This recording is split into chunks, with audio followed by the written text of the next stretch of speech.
অন্ধকার থেকে আলোর যাত্রা। গোধূলি বেলায় যখন সূর্য তার কমলা আভায় দিগন্ত রাঙিয়ে পশ্চিম দিকে ঢলে পড়ছিল, তখন সুলেমান তার ছোট ঘরের দিকে ফিরছিল। তার মনে কোনো আনন্দ ছিল না, কারণ বিগত কয়েক মাস ধরে তার জীবন একঘেয়েমি আর হতাশার বৃত্তে আটকে ছিল। একসময় সে ছিল গ্রামের সবচেয়ে প্রাণবন্ত যুবক, কিন্তু অভাব আর একের পর এক বিপর্যয়ের মুখে সে যেন তার উদ্যম হারিয়ে ফেলেছিল। তার সামান্য কাঠের কাজ থেকে যা আয় হতো তাতে কোনো মতে দুবেলা খাবার জুটত, কিন্তু তার মনে সবসময় একটা অতৃপ্তির আগুন জ্বলত। সে ভাবত, কেন আমি এই কষ্টের মধ্যে দিয়ে যাচ্ছি? ঈশ্বরের কৃপা কি আমার উপর নেই? একদিন সন্ধ্যায় যখন সুলেমান রাতের খাবার তৈরির জন্য কাঠ কাটছিল, তখন তার কানে ভেসে এলো এক গভীর সুর। এ সুর গ্রামের কোনো পরিচিত মানুষের নয়, এমনকি কোনো বাদ্যযন্ত্রেরও নয়। এ যেন এক অপরিচিত সুর, গভীর, শান্ত আর হৃদয়স্পর্শী। কৌতূহলবশত সে শব্দের উৎস খুঁজতে লাগল। গ্রামের শেষ প্রান্তে পুরনো এক আম গাছের নিচে একজন বয়োজ্যেষ্ঠ নারী বসে আছেন। তার পরনে সাদা শাড়ি, মুখমণ্ডলে এক অনির্বচনীয় প্রশান্তি। তিনি ধীরে ধীরে গজল গাইছিলেন। সুলেমান অবাক হয়ে শুনছিল। এই গজল যেন তার ভেতরের সব অস্থিরতা দূর করে দিচ্ছিল। গজল শেষ হলে বৃদ্ধা চোখ খুললেন। তার দৃষ্টি সুলেমানের দিকে পড়তেই সুলেমানের মনে হলো যেন এক শীতল পরশ তার আত্মাকে ছুঁয়ে গেল।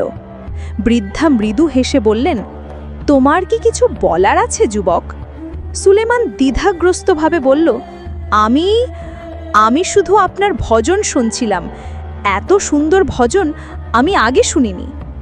বৃদ্ধা বললেন, আল্লাহর নামের প্রতিটি অক্ষরেই শক্তি রয়েছে, যদি তুমি তা মন দিয়ে শোনো।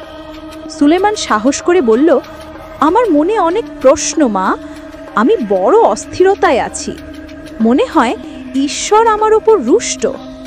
বৃদ্ধা শান্ত স্বরে বললেন, আল্লাহ তার সন্তানের উপর কখনো রুষ্ট হন না, যদি না সন্তানরা নিজেরাই নিজেদের উপর অবিচার করে। বলো, তোমার সমস্যা কি? সুলেমান তার সব দুঃখ, হতাশা, অভাবের কথা খুলে বলল। বৃদ্ধা মন দিয়ে শুনলেন, কোনো বাধা দিলেন না। সব কথা শেষ হলে বৃদ্ধা বললেন, তুমি কি আল্লাহর ওপর ভরসা রাখো? সুলেমান মাথা নাড়ল। রাখি, কিন্তু এই কষ্ট থেকে মুক্তি পাচ্ছি না। মুক্তি চাওয়ার আগে মুক্তির পথ খুঁজতে হবে। তুমি কি কখনো ভেবে দেখেছ তোমার আশেপাশে কত নেয়ামত ছড়িয়ে আছে যা তুমি দেখতে পাচ্ছ না? বৃদ্ধা প্রশ্ন করলেন। সুলেমান বিস্মিত হয়ে তাকালো। বৃদ্ধা মৃদু হেসে বললেন, কাল সূর্য ওঠার আগেই আমার কাছে আসবে। তোমার মনে যা আছে সব পরিষ্কার হয়ে যাবে ইনশাল্লাহ। পরের দিন ভোর হতেই সুলেমান বৃদ্ধার কাছে ছুটে গেল। বৃদ্ধা তাকে নিয়ে গ্রামের বাইরে এক ঝর্ণার ধারে গেলেন। ফর্সা ভোরের আলোয় ঝর্ণার জল ঝলমল করছিল। পাখিদের কিচিরমিচির শব্দে পরিবেশ ভরেছিল এক নতুন প্রাণবন্ততায়। বৃদ্ধা সুলেমানের দিকে তাকিয়ে বললেন, দেখো, এই ঝর্ণা অবিরাম বয়ে চলেছে। এর চলার পথে অনেক বাধা আসে, কিন্তু সে থেমে থাকে না।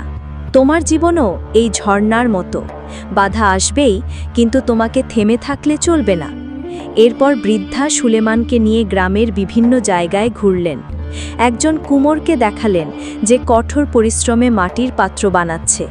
একজন জেলেকে দেখালেন যে সততার সাথে মাছ ধরে জীবিকা নির্বাহ করছে। একজন অসুস্থ বৃদ্ধকে দেখালেন যে আল্লাহ অপর পূর্ণ ভরসা রেখে তার কষ্টের সাথে লড়াই করছে। প্রতিটি মানুষের গল্প শুনে সুলেমানের মনে এক নতুন ভাবনা জন্মালো। সে দেখল প্রতিটি মানুষই কোনো না কোনোভাবে সংগ্রাম করছে, কিন্তু তাদের প্রত্যেকের মনেই এক অদ্ভুত প্রশান্তি রয়েছে। তারা আল্লাহর ওপর ভরসা রাখে, নিজেদের প্রচেষ্টায় বিশ্বাস রাখে। দুপুরে যখন তারা আম গাছের নিচে ফিরলেন, তখন সুলেমানের মন ছিল শান্ত আর পরিষ্কার। বৃদ্ধা বললেন, আল্লাহ তোমাকে অনেক শক্তি দিয়েছেন, ধৈর্য দিয়েছেন। এই শক্তিকে কাজে লাগাও। তোমার ক্ষুদ্র জীবনে তুমি যা করতে পারো তাই করো। অন্যের দিকে না তাকিয়ে নিজের দিকে তাকাও, তোমার সামর্থ্যকে কাজে লাগাও।